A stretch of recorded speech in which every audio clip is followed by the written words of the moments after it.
பக்கத்திலே சோடி என்று வந்தவளே நூல் புடவையில் ஒளிஞ்சுக்கிட்டு நினைச்ச தாளம் போடணுமே.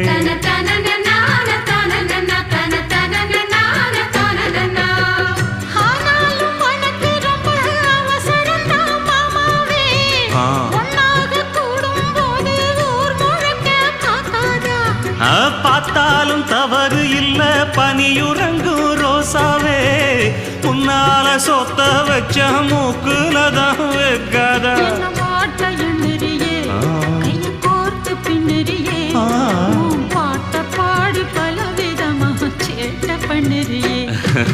செங்குருவி செங்குருவி காலமட செங்குருவி சேல கட்டி மாமனுக்கு மாலையிட்ட செங்குருவி.